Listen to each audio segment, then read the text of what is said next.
കുറെ നേരമായിട്ട് ഞാൻ നോക്കുന്നത് പോകുന്നില്ല. നോക്കട്ടെ മാതാജി.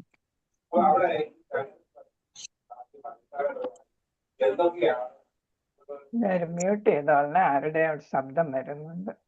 തങ്കം മാതാജി. മാതാജി എന്നെ ഹോസ്റ്റ് ആക്കിയിട്ടില്ലല്ലോ.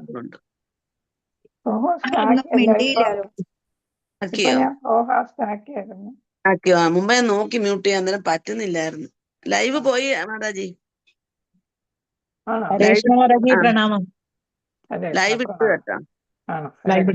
അപ്പൊ തുടങ്ങാം.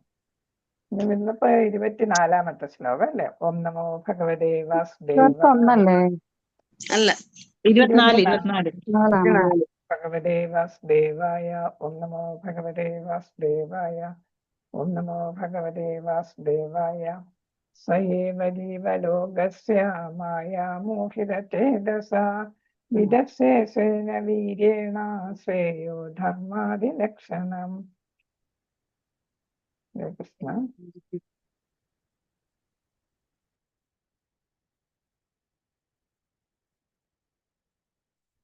സ്വയേവ ജീവലോകസ്യ മായാമോഹിതചേതസാ വിദസ്സേന വീരേണ ശ്രേയോ ധർമാദിലക്ഷണം.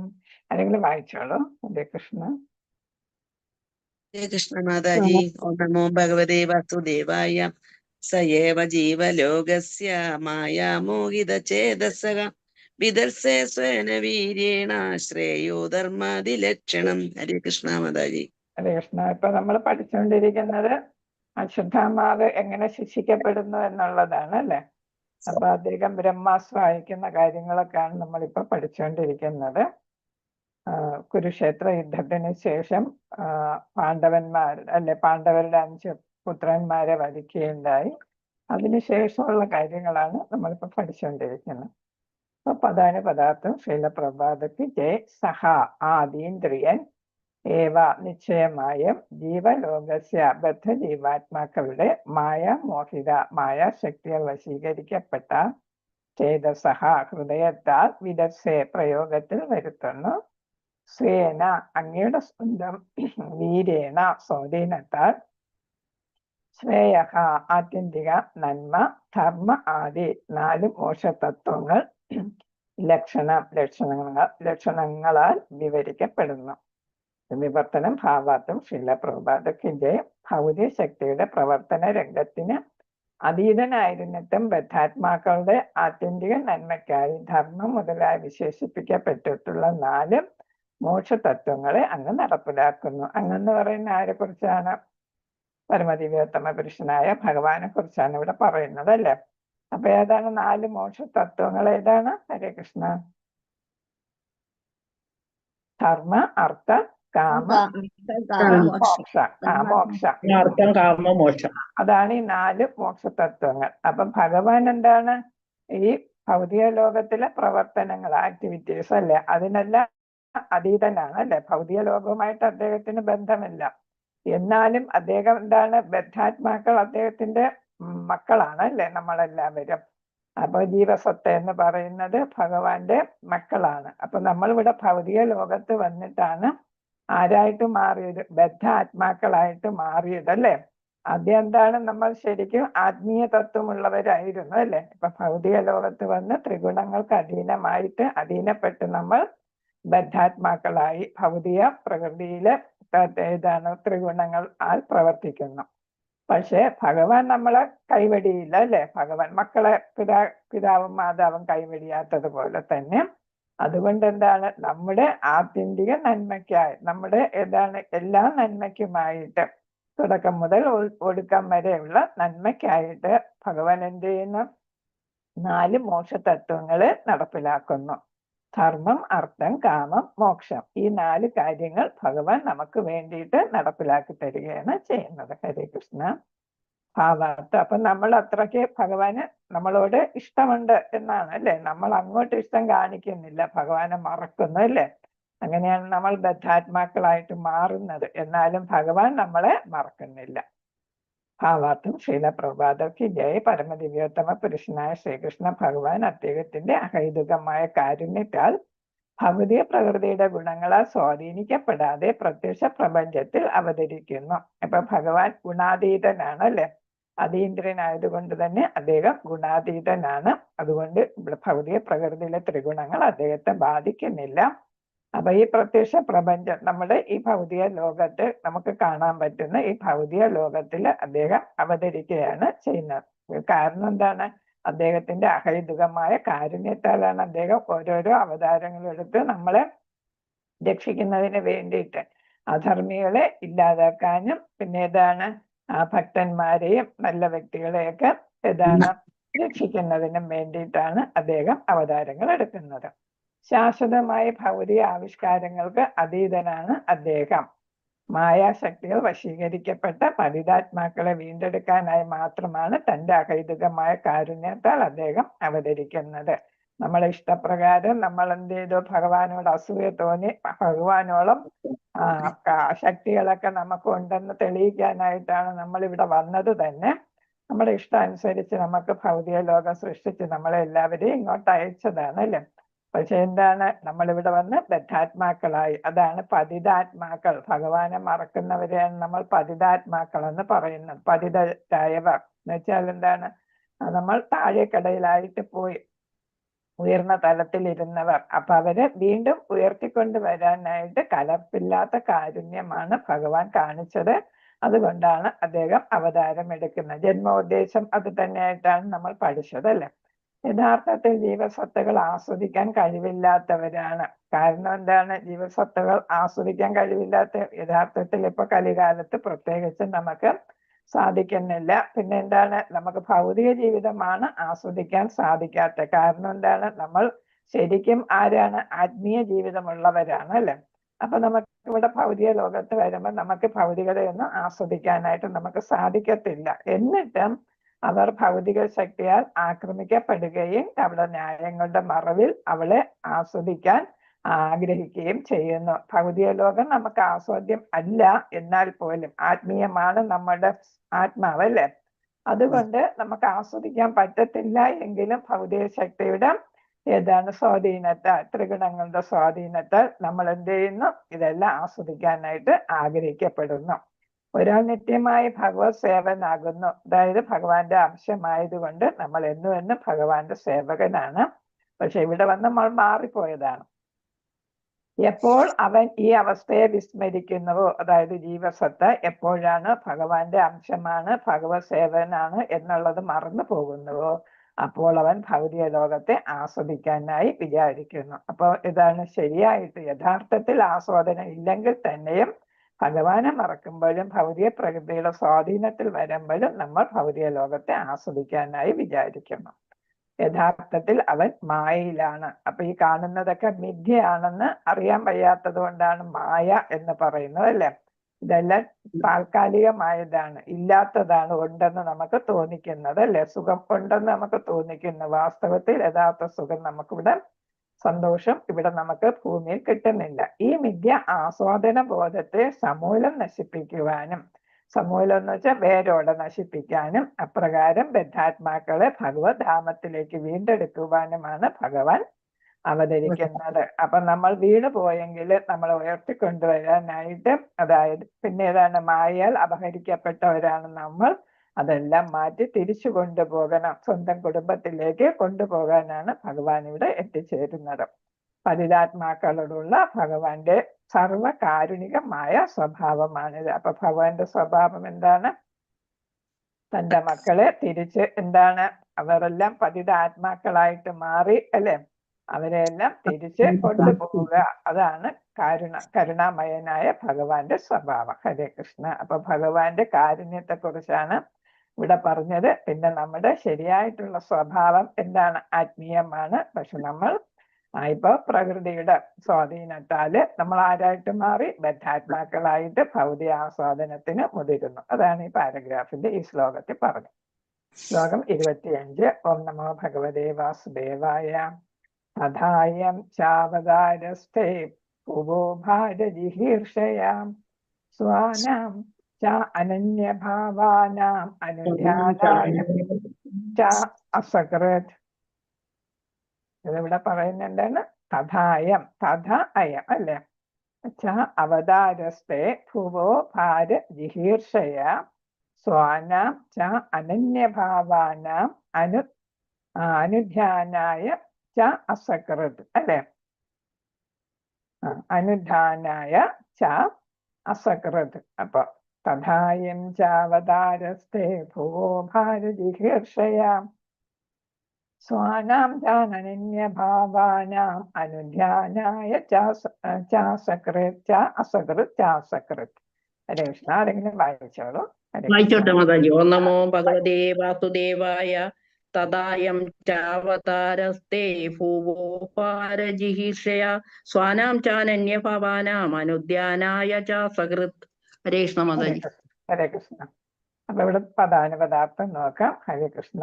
ശ്രീല പ്രഭുപാദക്ക് ജയ. തഥ അപ്രകാരം, അയം തഥ അയം അല്ലെ ഇത്, ച അവതാര അവതാരം, തേ അങ്ങയുടെ, ഭൂവ ഭൗതിക, ഭൂവ എന്നുള്ളത് ഇവിടെ ഭൂവ ഭൗതിക ലോകത്തിന്റെ ഭാരം, ജിഹീർഷയ അകറ്റാനായി, സ്വാന മിത്രങ്ങളുടെ, ച അനന്യഭാവാന അനന്യഭക്തരുടെയും. അനന്യഭക്തർ എന്ന് വെച്ചാൽ വേറൊന്നിനെ കുറിച്ചും ചിന്തയില്ലാത്ത അല്ലെ, ഭഗവാനെ മാത്രം എപ്പോഴും ചിന്തിക്കുന്ന, അതാണ് അനന്യഭക്തർ എന്ന് പറയുന്ന. അനുധ്യാനായ ആവർത്തന സ്മരണത്തിനായി, അസകൃത് പൂർണ്ണ സംതൃപ്തരായി. നമ്മളെപ്പോഴും ഭഗവാനെ ദേണം സ്മരിക്കണം. അതാണ് നമ്മൾ ഭഗവത്ഗീതയിലും ഭഗവാൻ പറഞ്ഞത് അല്ലെ, എപ്പോഴും എന്നെ സ്മരിക്കുക, എന്നെ ഓർക്കുക, അല്ലെങ്കിൽ എന്നെ മറക്കാതിരിക്കുക, പിന്നെ ഇതാണ് എനിക്കായി പ്രണമിക്കുക, പ്രാർത്ഥിക്കുക എന്നാണ് പറഞ്ഞത് അല്ലെ. 18ാം അധ്യായത്തിൽ അതൊക്കെയാണ് നമ്മൾ പഠിച്ചത്.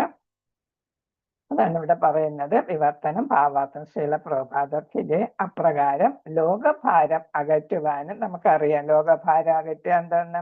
ഒരുപാട് അസുരന്മാരും അല്ലെ, അങ്ങനെയുള്ളവരെല്ലാം ദുഷ്ടചിന്തക്കാരും ഒക്കെ ആയിട്ട് ഭൂമിക്ക് ഭാരം കൂടുതലാണ് അല്ലെ, നമുക്കറിയാം. ക്ഷീരസമുദ്രത്തിൽ പോയി ഭൂമിദേവി ബ്രഹ്മാവിനോടൊപ്പം മറ്റു ദേവന്മാരോടൊപ്പം ഭഗവാനോട് പ്രാർത്ഥിക്കുന്നത്. ഈ ദുഷ്കൃതികളെല്ലാം ഇതാണ് അവരുടെ ഭാരം എനിക്ക് സഹിക്കാൻ വയ്യ എന്ന് പറയുന്നുണ്ട്. അപ്പോഴാണ് ഭഗവാൻ ഞാൻ അവതാരം എടുക്കും എന്ന് പറയുന്നത് അല്ലെ.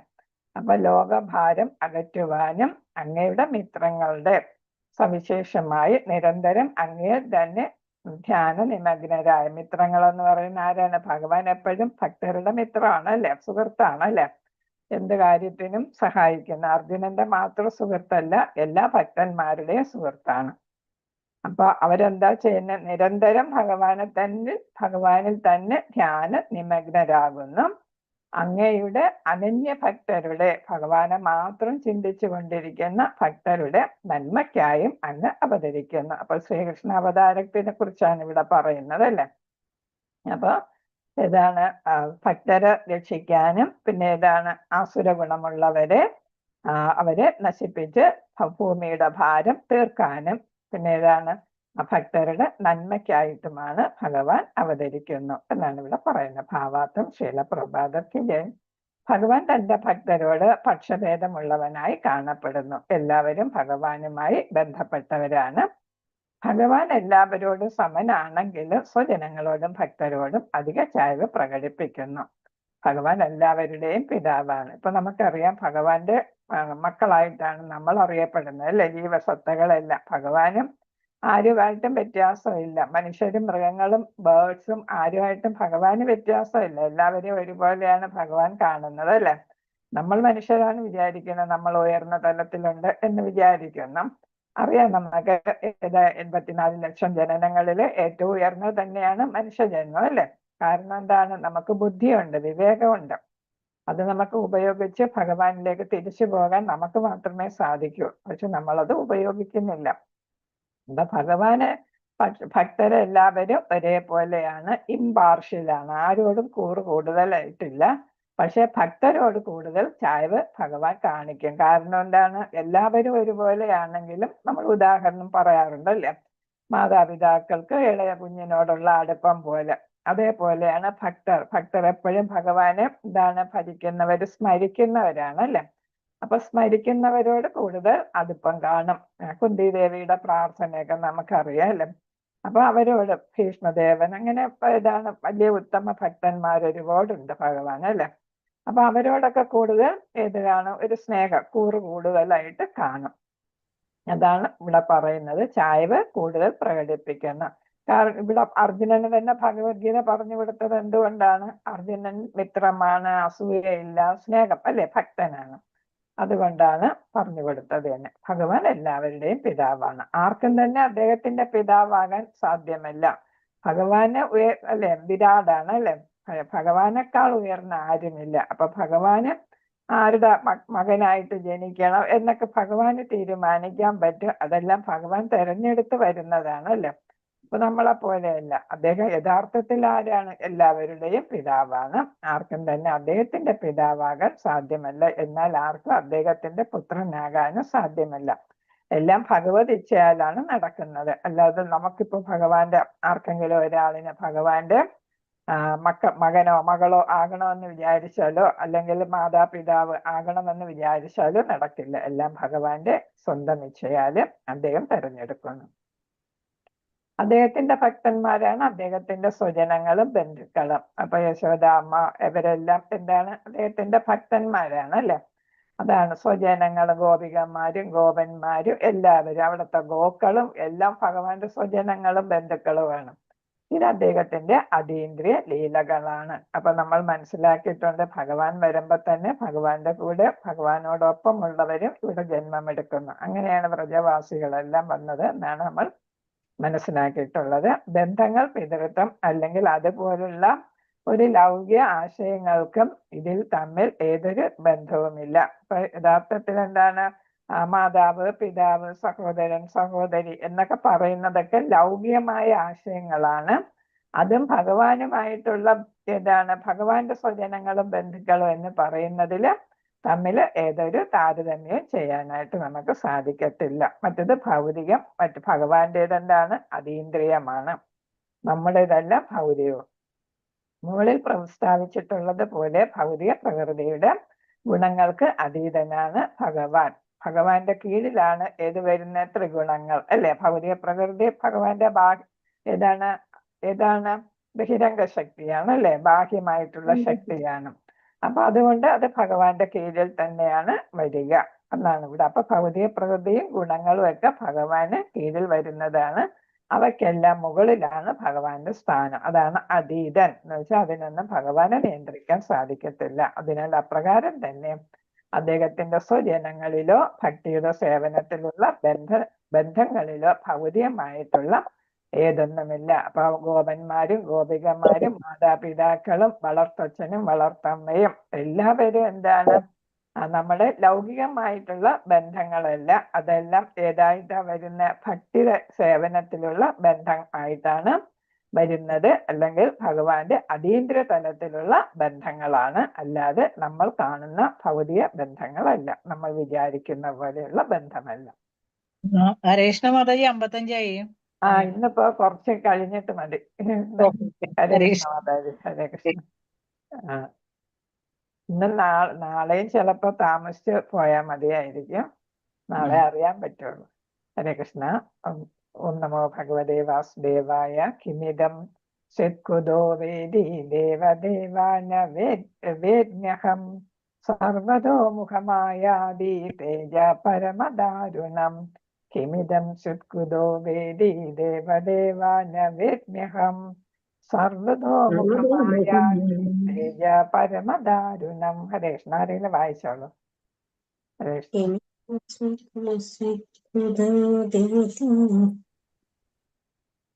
വായിച്ചോട്ടെ? ഹരേഷ്ണ. വായിച്ചോളൂ. ഓം നമോ ഭഗവതേ വാസുദേവായ.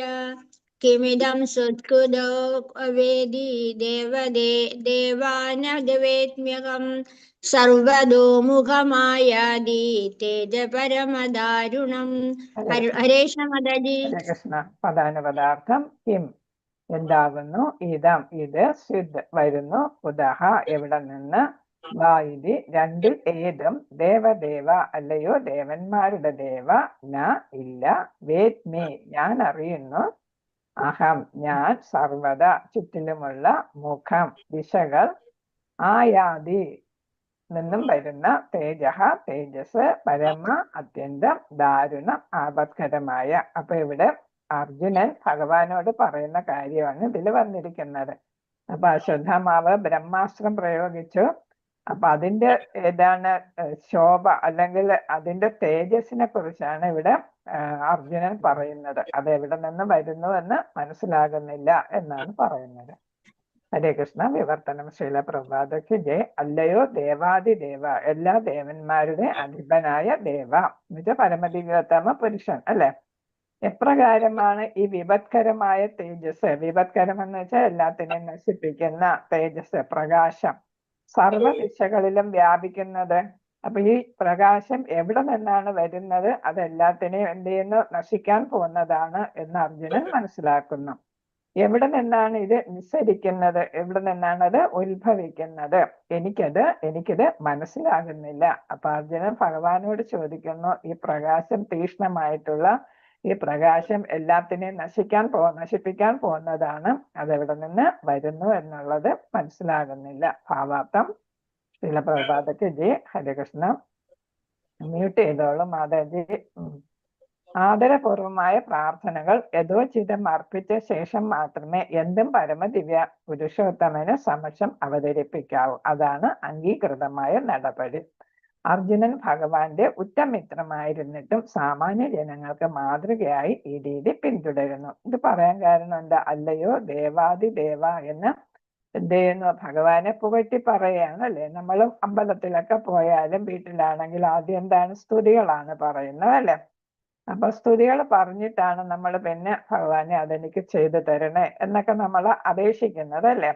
നമ്മുടെ ആവശ്യങ്ങൾ പറയുന്നത് അത് കഴിഞ്ഞിട്ടാണ്. ആദ്യം നമ്മൾ എന്താണ് ചെയ്യേണ്ടത്? ഭഗവാനെ പുകഴ്ത്തുക. അത് കഴിഞ്ഞാണ് നമുക്ക് എന്താണ് ആവശ്യം എന്ന് നമ്മൾ ഇപ്പൊ എന്താണ് ചിലപ്പോ ഇന്നൊരു കാര്യം ചെയ്യാൻ പോകുന്നു, എല്ലാം നന്നായിട്ട് വരണേ, ഭഗവാനെ അനുഗ്രഹിക്കണേ എന്നൊക്കെ നമ്മൾ പറയാറുണ്ട് അല്ലെ. അപ്പൊ അതൊക്കെ എന്താണ്? ആദ്യം ഭഗവാനെ പുകഴ്ത്തുക അല്ലെ. നമ്മൾ നാമം ജപിക്കും, അല്ലെങ്കിൽ ഏതെങ്കിലുമൊക്കെ ശ്ലോകങ്ങൾ ചൊല്ലും, കീർത്തനങ്ങളൊക്കെ ചൊല്ലി നമ്മൾ ചെയ്തിട്ട് അവസാനമാണ് പറയുന്നത്. അപ്പൊ ഇവിടെ ഉറ്റമിത്രമായിരുന്നിട്ടും അർജുനൻ എന്താ ചെയ്തത്? ആദ്യം ആദരപൂർവമായ പ്രാർത്ഥനകൾ വേണ്ട പോലെ, യഥോചിതം എന്ന് വെച്ചാൽ വേണ്ട പോലെ അർപ്പിച്ച ശേഷമാണ് പറയുന്നത്. എന്താണ്? ഈ ആപത്കരമായ തേജസ് സർവ്വദിശകളിലും വ്യാപിക്കുന്നു അല്ലെ. അത് എവിടെ നിന്നാണ്, എപ്രകാരമാണ്, എവിടെ നിന്നാണ് അത് വരുന്നത് എന്നൊക്കെ പറയുന്നത് ഭഗവാന് ദേവാദിദേവ, എല്ലാ ദേവന്മാരുടെയും അധിപനായ ദേവ എന്ന് പറഞ്ഞിട്ടാണ്, പ്രാർത്ഥിച്ചിട്ടാണ്, അല്ലെങ്കിൽ ഭഗവാന് എന്താണ് പുകഴ്ത്തിയിട്ടാണ്, പ്രൈസ് ചെയ്തിട്ടാണ് പറയുന്നത്. അപ്പൊ നമ്മൾ എന്താണ് ചെയ്യേണ്ടത്? അങ്ങനെയാണ് ഭഗവാന്റെ അടുത്താണെങ്കിലും അല്ലാതെ നമ്മൾ മുതിർന്നവരടുത്താണെങ്കിലും നമ്മളെല്ലാം അവതരിപ്പിക്കേണ്ടത് അങ്ങനെയാണ്. അങ്ങനെ ഭഗവാന്റെ മിത്രമായിട്ടും അർജുനൻ എന്ത് ചെയ്തു? നമുക്ക് ഒരു മാതൃക കാണിച്ചു തരികയാണ് ചെയ്തത്. നമ്മളും അതുപോലെ ആയിരിക്കണം. ബഹുമാനിക്കേണ്ടവരെ ബഹുമാനിച്ചിട്ടാണ് നമ്മൾ സംസാരിക്കുന്നത്. നമ്മൾ ആരെങ്കിലും കണ്ടാൽ നമ്മൾ ഹരേ കൃഷ്ണ എന്നൊക്കെ പറഞ്ഞ് നമ്മൾ ബഹുമാനിക്കും അല്ലെ. അതാണ് നമ്മൾ, ആ രീതിയാണ് നമുക്ക് വേണ്ടത് എന്നാണ്. ഹരേ കൃഷ്ണ. ശ്ലോകം 27. ഓം നമോ ഭഗവതേ വാസുദേവായ. അപ്പൊ അതിനും ഭഗവാൻ മറുപടി പറയുകയാണ്. ഇതെവിടെ നിന്നാണ് ഈ തേജസ്സുറ്റ പ്രകാശം വരുന്നത് എന്ന് പറയുകയാണ് ഇവിടെ ഭഗവാൻ. ശ്രീ ഭഗവാൻ ഉവാച വേദേദം ദ്രോണപുത്രസ്യ ബ്രാഹ്മമസ്ത്രം പ്രദർശിതം നൈവാസോ വേദ സംഹാരം പ്രാണബാധ ഉപസ്ഥിതേ. ശ്രീ ഭഗവാനുവാച വേദേദം ദ്രോണപുത്രസ്യ ബ്രാഹ്മമസ്ത്രം പ്രദർശിതം നൈവാസോ വേദ സംഹാരം പ്രാണബാധ ഉപസ്ഥിതേ. ന ഏവ അസൗ എന്നാണ് ഇവിടെ അല്ലെ. ഏവ അസൗ, അതാണ് നൈവാസൗ എന്ന് വന്നിരിക്കുന്നത്. പിന്നെ ഇതാണ് വേദേദം ഇവിടെ പറയുന്നുണ്ട്. വേദ ഇതം എന്നാണ്. അതാണ് വേദേദം. ഹരേ കൃഷ്ണ. ആരെങ്കിലും വായിച്ചോളൂ. ഹരേ കൃഷ്ണ. മാതാജി വായിച്ചോട്ടെ. ഹരേ കൃഷ്ണ. ഹരേ കൃഷ്ണ. ശ്രീ ഭഗവാനുവാച വേദേദം ദ്രോണപുത്രസ്യ ബ്രാഹ്മമസ്ത്രം പ്രദർശിതം നൈവാസൗ വേദ സംഹാരം പ്രാണബാധ ഉപസ്ഥിതേ. ഹരേ കൃഷ്ണ. ഹരേ കൃഷ്ണ മാതാജി. പദാനുപദാർത്ഥം ശ്രീ ഭഗവാൻ പരമദിവ്യോത്തമ പുരുഷൻ ഉവാച അരുളി ചെയ്ത് നമ്മൾ വായിക്കുമ്പം ശ്രീ ഭഗവാൻ ഉവാച എന്നും കൂടെ വായിക്കണം, മറന്നുപോകരുത്. വേദ എന്നിൽ നിന്നും ഗ്രഹിച്ചാലും എന്നിൽ നിന്നും മനസ്സിലാക്കിക്കോളും. ഇത് ഏതാണ്? ഈ തേജസ് ദ്രോണപുത്രസ്യ, ദ്രോണപുത്രന്റെ അതായത് അശ്വത്ഥാമാവിന്റെ ബ്രഹ്മാസ്ത്രം അതായത് അണുവായുധം, മന്ത്രങ്ങൾ കൊണ്ട് വരുന്നതാണ്. ഏതാ? അസ്ത്രം എന്ന് പറയുന്നത് ഏതാണ്? മന്ത്രങ്ങൾ കൊണ്ട് അയക്കുന്നത്. അതേസമയം ശസ്ത്രം എന്ന് പറയുന്നത് നമ്മൾ കൈകൊണ്ട് പ്രയോഗിക്കുന്ന അത് അങ്ങനെയാണ്. കൈകൊണ്ട് അയക്കുന്നത്. കൈ അല്ലെങ്കിൽ നമ്മുടെ ഭാഗികമായിട്ടുള്ള ഏതാണ്? ഫിസിക്കലായിട്ടുള്ള കൈയോ കാലോ അങ്ങനെയൊക്കെ ഉള്ളത്, അതുകൊണ്ട് അയക്കുന്നതിനെ നമ്മൾ എന്ത് പറയുന്നു? ശസ്ത്രം. അതേസമയം അസ്ത്രം എല്ലാം ഏതായിട്ട് വരുന്ന മന്ത്രങ്ങൾ കൊണ്ട് അയക്കുന്നതാണ്. അതിലൂടെ ഏറ്റവും പ്രധാനപ്പെട്ട ഏറ്റവും നാശകരമായിട്ടുള്ളതാണ് ബ്രഹ്മ അസ്ത്രം. പ്രദർശിപ്പിച്ചു, ഇല്ല, ഏവ എങ്കിൽ തന്നെയും, അസോ അവൻ, വേദ അത് അറിയുക, സംഹാരം പിൻവലിക്കൽ, പ്രാണബാധ പ്രാണനാശം, ഉപസ്ഥിതി ആസന്നമായി തീരുകയാൽ. അപ്പൊ ഇവിടെ അശ്വത്ഥാമാവ് വേറൊരു വഴിയും കാണാത്തത് കൊണ്ട് ഭഗവാനും അതേപോലെ അർജുനനും കുതിരപ്പുറത്ത് എന്ത് ചെയ്യുന്നു? അയാളെ പുറകെ പിന്തുടരുകയാണ് അല്ലെ. കുട്ടികളെ വധിച്ചിട്ട് ഓടിക്കളയായിരുന്നു അല്ലെ, പറന്നു പോവുകയായിരുന്നു കുതിരപ്പുറത്ത്. അപ്പൊ എന്താണ്? പിന്തുടർന്നപ്പോ വേറെ കുതിര എന്ത് ചെയ്യുന്നു? തളർന്നു വീണു. അപ്പോഴത്തേക്ക് അയാൾക്ക് വേറെ ഒരു വഴിയും ഇല്ലാത്തത് കൊണ്ട് എന്ത് ചെയ്തു? അശ്വത്ഥാമാവ് അവസാന പ്രയോഗം എന്ന നിലയ്ക്ക് ബ്രഹ്മാസ്ത്രം അയക്കുകയായിരുന്നു ചെയ്തത്. പക്ഷെ അയക്കാനേ അറിയാവൂ, അതിനെ പിൻവലിക്കാനായിട്ടുള്ള അറിവ് അയാൾക്കില്ല എന്നാണ് ഇവിടെ പറയുന്നത്. വിവർത്തനം ശില പ്രഭാതക്ക് ജയ പരമദിവ്യോത്തമ പുരുഷൻ അരുളി ചെയ്തു, ദ്രോണപുത്രന്റെ പ്രവൃത്തിയാണിതെന്ന് എന്നിൽ നിന്ന് നീ അറിയുക. അപ്പൊ അർജുനന് ഇത് എവിടെ നിന്ന് വന്നു എന്താണെന്നൊന്നും മനസ്സിലായില്ല. ഒരു തേജസ് മാത്രം വരുന്നു അല്ലെ, അത് അപകടകാരിയായിട്ടുള്ള തേജസ്സാണെന്ന് മനസ്സിലാക്കി. അപ്പൊ ഭഗവാൻ പറയുന്നു, എന്നിൽ നിന്ന് അറിയുക, ഇത് ദ്രോണപുത്രന്റെ പ്രവൃത്തിയാണ്, അവന്റെ അവനാണ് ഇത് അയച്ചിരിക്കുന്നത്. അണുശക്തിയുടെ അതായത് നമ്മുടെ ഇപ്പോഴത്തെ അണുവായുധത്തിന് തുല്യമാണ് ബ്രഹ്മാസ്ത്രം എന്നാണ്. അത് എന്തിലാണ് പ്രയോഗിക്കുന്നത്? മന്ത്ര ഉച്ചാരണങ്ങൾ അവൻ പ്രയോഗിച്ചു കഴിഞ്ഞിരിക്കുന്നു. അപ്പം ബ്രഹ്മാസ്ത്രം തൊടുത്തു വിടുന്നതിന് അവൻ എന്ത് ചെയ്തു? മന്ത്രം ഉരുവിട്ട് കഴിഞ്ഞു. ഈ ഉഗ്ര തേജസ്സിനെ പിൻവലിക്കേണ്ടത് എങ്ങനെയാണെന്ന് അവനറിയില്ല. ബ്രഹ്മാസ്ത്രം വളരെയധികം പ്രകാശത്തോടുകൂടി ഇരുമ്പ് ഏറ്റവും അല്ലെ, നമ്മൾ അതിനെ ഏറ്റവും അധികം ചൂടാക്കി കഴിയുമ്പോൾ വരുന്ന ഒരു രീതി, അതിന്റെ പ്രകാശമാണ്, സൂര്യന്റെ പ്രകാശത്തോളമാണ് ഇതിന് വരുന്നത്. അതെങ്ങനെയാണ് തിരിച്ചെടുക്കേണ്ടതെന്ന് അവനറിയില്ല. പക്ഷെ മന്ത്രം ചൊല്ലിക്കഴിഞ്ഞു. അപ്പൊ ഇനി എന്താണ്? ബ്രഹ്മാസ്ത്രം എന്തായാലും വരും. ആസന്നമായ മൃത്യുവിനെ ഭയപ്പെടുകയാൽ അവൻ എന്താണ്? ഇപ്പൊ മരണ നിശ്ചയമാണ്. അർജുനനാണ് പുറകെ വന്നിരിക്കുന്നത് അല്ലെ. അപ്പൊ സ്വന്തം മക്കളെയാണ് വധിച്ചിരിക്കുന്നത്. അപ്പൊ എന്താണ്? ഇപ്പൊ ഉടനെ തന്നെ എന്നെ വധിക്കും എന്നവൻ പേടിച്ചിട്ട് എന്ത് ചെയ്തു? നിസ്സഹായനായിട്ടാണ് അവൻ ഇത്ര പ്രകാരം പ്രവർത്തിച്ചത്. തിരിച്ചെടുക്കാൻ അറിയില്ലെങ്കിലും അവൻ പ്രാണഭയം കൊണ്ടാണ് ഇത് വിട്ടിരിക്കുന്നത് എന്ന് ഭഗവാൻ അർജുനനോട് പറഞ്ഞു കൊടുക്കുകയാണ്. ഭാവാർത്ഥം ശ്രീല പ്രഭാതർക്ക് ജയം. അണുശക്തിയാൽ കൈകാര്യം ചെയ്യപ്പെടുന്ന ആധുനിക അണുവായുധങ്ങൾ പോലെയാണ് ബ്രഹ്മാസ്ത്രം. അപ്പൊ അണുവായുധവും ആധുനിക അണുവായുധവും പിന്നെ ബ്രഹ്മാസ്ത്രവും തമ്മിൽ ഒരു താരതമ്യ പഠനമാണ് ഇവിടെ നടത്തിയിരിക്കുന്നത്. അപ്പൊ കുഴപ്പമില്ല മാതാജി. ഹരേ കൃഷ്ണ. കുറെ ഉണ്ട്, തീർക്കാൻ പറ്റുമോന്ന് ഞാൻ നോക്കുകയാണ്. ഓടിച്ചു പോകാം നമുക്ക്. അപ്പൊ ഇത് ബ്രഹ്മാസ്ത്രവും ഇപ്പോഴത്തെ അണുവായുധവും തമ്മിലുള്ള ഒരു താരതമ്യമാണ്. അപ്പൊ അണുശക്തിയാൽ കൈകാര്യം ചെയ്യപ്പെടുന്ന നമുക്കറിയാം ആറ്റം അല്ലെ, ആറ്റം അതാണ് അണു എന്ന് പറയുന്നത്. അതിനാൽ കൈകാര്യം ചെയ്യപ്പെടുന്ന ആധുനിക അണുവായുധം പോലെയാണ് ബ്രഹ്മാസ്ത്രം. ആണവോർജം പ്രവർത്തിക്കുന്നത് സമ്പൂർണ്ണ ജ്വലനാത്മകതയെ അടിസ്ഥാനമാക്കിയാണ്. അതുപോലെ തന്നെ ഇപ്പൊ അത് ജ്വലിപ്പിക്കുന്നതാണ് അണുവായുധം. അതുപോലെ തന്നെയാണ് ബ്രഹ്മാസ്ത്രവും പ്രവർത്തിക്കുന്നത്. അപ്പൊ ഇത് രണ്ടും ഏതുണ്ട്? അതിന് പ്രകാശമുണ്ട് അല്ലെ, സൂര്യന്റെ അത്രയും പ്രകാശം അതിന് വരുന്നുണ്ട് രണ്ടിനും. അണുവിസ്ഫോടനം ഉണ്ടാകുന്നത് പോലുള്ള അസഹ്യമായ താപപ്രസരണം ഇത് സൃഷ്ടിക്കുന്നു. അപ്പൊ ബ്രഹ്മാസ്ത്രത്തിലും നമുക്കറിയാം ഹിരോഷിമയിലും നാഗസാക്കിയിലും ഒക്കെ എന്താണ് അണുവായുധം ഉപയോഗിച്ചല്ലേ, അപ്പൊ എല്ലാം നശിപ്പിച്ചു കളഞ്ഞത്. അപ്പൊ അതേപോലെ അസഹ്യമായ താപപ്രസരണം, ചൂട് അതെന്ത് ചെയ്യുന്നു, അതില് സൃഷ്ടിക്കുന്നു. എന്നാൽ അണുവായുധം സ്ഥൂല പ്രകാരത്തിലുള്ള ആയുധവും ബ്രഹ്മാസ്ത്രം മന്ത്രോച്ചാരണങ്ങളാൽ സൃഷ്ടിക്കപ്പെടുന്ന സൂക്ഷ്മ പ്രകാരത്തിലുള്ള ആയുധവുമാണ് ഇവ തമ്മിലുള്ള പ്രധാന വ്യത്യാസം. അപ്പൊ ഒരു പ്രധാന വ്യത്യാസം ഇവിടെ പറയുന്നു, മറ്റേത് രണ്ടും ഒരുപോലെ പറയുന്നു, താപവും എല്ലാം നശിപ്പിക്കുന്നത്.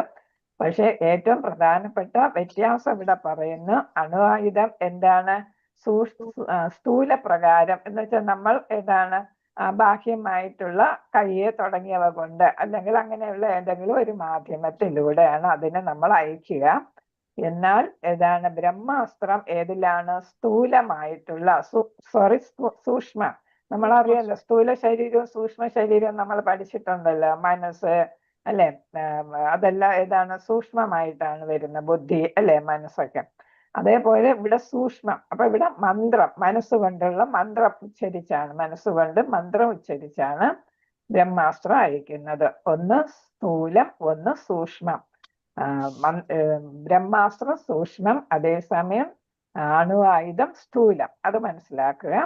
ഇത് വ്യത്യസ്തമായ ഒരു ശാസ്ത്രമാകുന്നു. ഭാരതവർഷഭൂമിയിൽ പൂർവ്വകാലത്ത് അഭ്യസിച്ചിരുന്ന ശാസ്ത്രമാണിത്. ഏതാണ്, ബ്രഹ്മാസ്ത്രം. മന്ത്രോ ഉച്ചാരണം എന്ന സൂക്ഷ്മമായ ശാസ്ത്രവും ഭൗതികമാകുന്നു. എന്നാൽ അത്തരം ശാസ്ത്രത്തെക്കുറിച്ച് ആധുനിക ഭൗതിക ശാസ്ത്രജ്ഞന്മാർ ഇനിയും അറിയേണ്ടതായിട്ടുണ്ട്. എങ്ങനെയാണ് മന്ത്ര ഉച്ചാരണത്താൽ അസ്ത്രങ്ങൾ അയക്കുന്നതെന്ന് ഇപ്പോഴത്തെ നമ്മളെ സയന്റിസ്റ്റിനൊന്നും അറിയില്ല എന്നാണ്. സൂക്ഷ്മമായ ഭൗതിക ശാസ്ത്രം ആത്മീയമല്ല, എന്നാൽ അതില് സൂക്ഷ്മമായ ഭൗതിക ശാസ്ത്രം ആത്മീയമല്ല, എന്നാൽ അതില് സൂക്ഷ്മമായ ആത്മീയ മാർഗവുമായി ഇതിന് നേരിട്ട് ബന്ധമുണ്ട്. അപ്പൊ എന്താണ്, രണ്ടും രണ്ടാണെങ്കിലും ഏതാണ്, ഒന്ന് ആത്മീയമാണ്, ഒന്ന് ഭൗതികമാണ്. ഏതാണ് ഭൗതികം? ഭൗതികം ഏതാണ്? അണുവായുധം. ആത്മീയം ഏതാണ്? ബ്രഹ്മാസ്ത്രം. മന്ത്ര ഉച്ചാരകൻ മന്ത്രം ഉപയോഗിച്ചുകൊണ്ടുള്ള ആയുധത്തെ എപ്രകാരം പ്രയോഗിക്കണമെന്നും എപ്രകാരം അതിനെ പിൻവലിക്കണമെന്നും അറിഞ്ഞിരുന്നു.